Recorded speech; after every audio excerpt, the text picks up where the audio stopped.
The Alpha Square is an advanced version of the Carpenter Square. It combines a square and a protractor. It has a scale from 0 to 90 degrees, which allows you to set the angles to 0.5 of a degree. To set an angle on the Alpha Square, you undo the wing nut and you move the protractor onto any angle in between 0 and 90 degrees. Now I set mine on 30 degrees.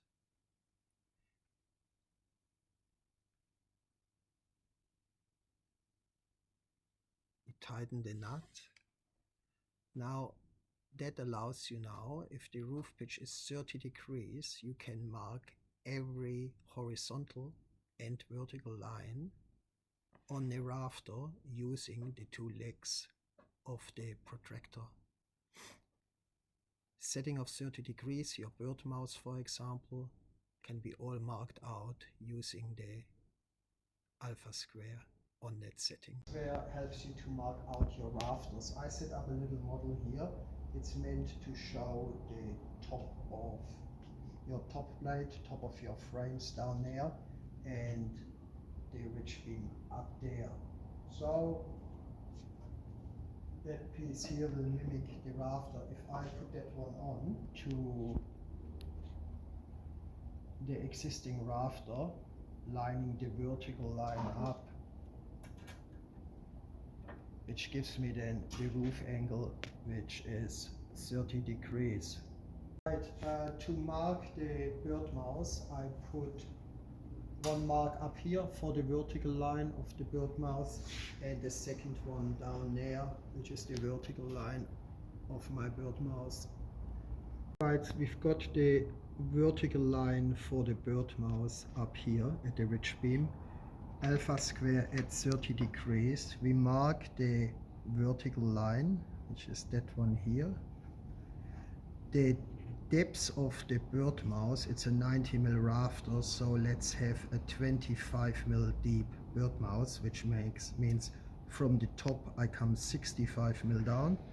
I put a mark 65mm down, which gives me a 25mm depth, and then I go over and I use the horizontal line and mark it out. So that gives me now the depth of the Birdmouth set at 25mm or 65mm down from the top, which I mark here, the vertical cut here, and the horizontal cut of the Birdmouth there. I do the same at the bottom. Birdmouth mark, vertical line here. We mark the vertical line. We mark the depth of the Birdmouth, which is 25mm or 65mm from the top, and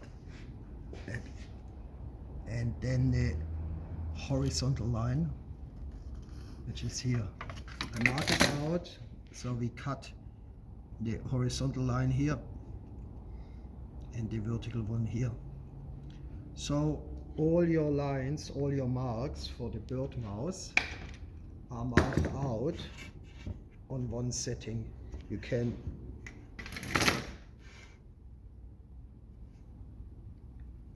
obviously you can use the square then and mark the underside of the rafter. So all that one here will be cut out. Still with the same setting, the 30 degrees, I will do an offcut, a vertical offcut and a horizontal one for the rafter.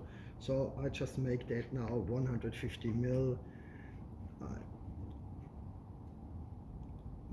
Here I'm on 250mm. I come 150mm over, which takes me to 100mm. I mark it out there. Again, I draw the vertical line, which will be my offcut, and I might give it a horizontal offcut as well, the depth of 65mm, and then still in the same setting I mark that cut here. So that will be my offcut of the rafter, vertical and horizontal. That's the Birdmouth for the ridge beam. I will come 45 mm in, I go on 100 mm here, 45 mm over, and another vertical line which will be the offcut of my rafter at the ridge. And I turn that one around as well to mark the underside of the Birdmouth. Take this line over and that one there. Mark it here, mark it there, and that will be the offcut. So we marked now the cutout for the Birdmouth and the cut off of the rafter at the top. We transferred the line down there. Now you can also mark the other side by just having a horizontal mark there and the vertical line for the Birdmouth there. So that is now your Birdmouth marked out on all three sides, including the offcut. So let's cut it out and see how it fits. So shave that a little bit away here, yeah, and the vertical cut. Right, so all the cuts, the vertical line for the Birdmouth and also the vertical offcut of the rafter in line here. If you have a monopitch roof, you could cut it halfway here, a vertical line, if you have rafters on the other side. And all these cuts down there, exactly the same. Vertical line, the horizontal line, we've got the depth of our rafter here, 25 mm line for the depth of the Birdmouth, vertical offcut, horizontal offcut, and all that you can mark out with the Alpha Square on one setting